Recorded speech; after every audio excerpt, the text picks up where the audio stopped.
నా కొడక, నువ్వు జీవితంలో బాగా బ్రతకాలంటే బాగా డబ్బులు సంపాదించాలి నాయనా. బ్రతకడానికి డబ్బులు అక్కర్లేదు నాయనా, ఊపిరుంటే చాలు బ్రతికేయచ్చు. నీ అబ్బా అమ్మా, బ్రతకడానికి ఊపిరితో పాటు డబ్బు కూడా అవసరమే. రే, నీకు సింపుల్ క్వశ్చన్ అడుగుతా. రోడ్డుకి అడ్డంగా వైట్ లైన్ వేసి ఉంటది కదరా, ఆ లైన్ పేరేంట్రా? అదా మావా, గాడిద లైను. ఓరే ఎర్రి పుష్పం, అది గాడిద లైన్ కదరా, జీబ్రా లైన్. ఓరే ఎర్రి పుష్పం, నువ్వు ఇంగ్లీష్ లో చెప్పావు, నేను తెలుగులో చెప్పాను. అట్టే అవుతుంది. అట్టే అవుతుంది.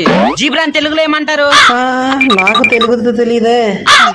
వాడు చెప్పింది అయి ఉంటది, గాడిద అంటారు. నేను చెప్పింది అదే కదా. నువ్వు చెప్పింది రైట్, నువ్వు తెలుగులో టాపర్. ఇంట్లో పిల్లలు వంటింటి ప్రియురాలు చేస్తూ ఉంటే లడ్డుండా ఇలా కడుక్కోవడమే మన బతుకు, ఇంకేమి చేయలేం. రే అనయ్య, సిగ్గులేదురా, పెళ్లి చేసుకుని కూడా గిన్నెలు కడుగుతున్నావా? అది కాదు తమ్ముడా. పెళ్లి ఎందుకు చేసుకున్నట్టు? తను పెళ్లి చేసుకున్న తర్వాత జీవితంలో ఇలా బాత్రూమ్ కడుగుతానని ఎప్పుడు అనుకోలేదు. అన్నయ్యని చూసి నేర్చుకోవాల్సిందే. అబ్బా కంపో. తమరు ఇక్కడ ఏం చేస్తున్నారు తమ్ముడు గారండి? అది అనయ్య,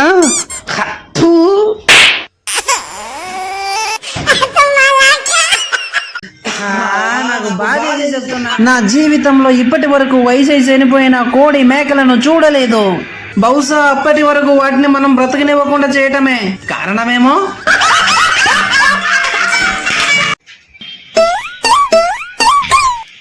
రే మామ, నేను ఈడు ముక్కు మూస్తే నోరుతో కలిపించేస్తున్నాడు రా. రారా నోరు. రే మూయమంటే నీ నోరు కదరా, వీడి నోరు. వాటి ముంచే పోలమ్మయ్యా, ఉండు మూసేస్తున్నా. ముక్కు నోరు ముస్తాం కదా మరి, ఎలా పిలిపిస్తున్నాడు? చెవుల నుండి పిలుస్తున్నాడే మరా. మరి అన్ని మూస్తాం కదా మరి, ఎలా పిలిపిస్తున్నాడు? పిలిచేస్తున్నాడే మరా.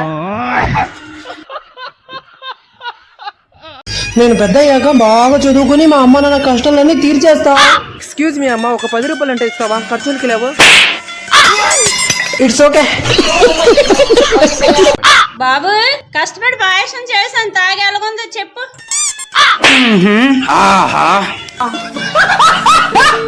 అమ్మయ్య, ఈ రోజు ట్యూషన్ క్లాస్ అయిపోయింది. ఇంటికెళ్ళి అర్జెంట్ గా సినిమా చూసేయాలా? ఎక్కడ నాన్న పరిగెట్టుకుంటూ వచ్చేస్తున్నావు? అప్పుడే ట్యూషన్ అయిపోయిందా? అయిపోయింది మా. మరి ఎలా చదువుతున్నావు నాన్న? అమ్మ జీవితం. మమ్మీ నన్ను ప్రశాంతంగా ఉండనివ్వా. కాలేజ్కి వెళ్తేనేమో టీచర్ గారు దొబ్బెత్తున్నారు, ఇంటికి వస్తేనేమో నువ్వు బుర్ర తినేస్తున్నావు. అసలు నా బుర్ర హీట్ ఎక్కిపోయి ఏం చేయాలో నాకు అర్థం కావట్లేదు. మమ్మీ నాకు అర్జెంట్ గా 200 కావాలి, నేను బయటికి వెళ్ళి వస్తాను. 200 ఏం సరిపోతుంది నాన్న? రేపు నీకు వచ్చే మార్కులు చూసి 2000 ఇస్తాను నాన్న. మమ్మీ, నీకు 100 వద్దు, 2000 వద్దు, నేను రేపు కాలేజ్ ఎగ్గొట్టేస్తున్నా. ఈరోజు సినిమా చూసుకుంటా.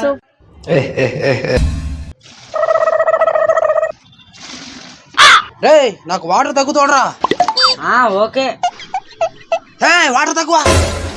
అలాగే. వాటర్ తగ్గుతోవడం అంటే ఓ తోడేస్తున్నావు. వాటర్ నువ్వేం చెప్పావు? వాటర్ తక్కువ. నేనేం చేస్తున్నా? వాటర్ ఎక్కువ తోడేస్తున్నావా?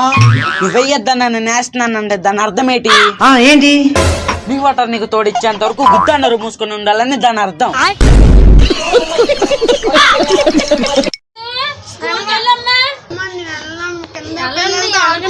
ఎలాగనా, నువ్వు స్కూల్ కి వెళ్ళాలి, చదువుకోవాలి. రానా స్కూల్ కి వెళ్ళు.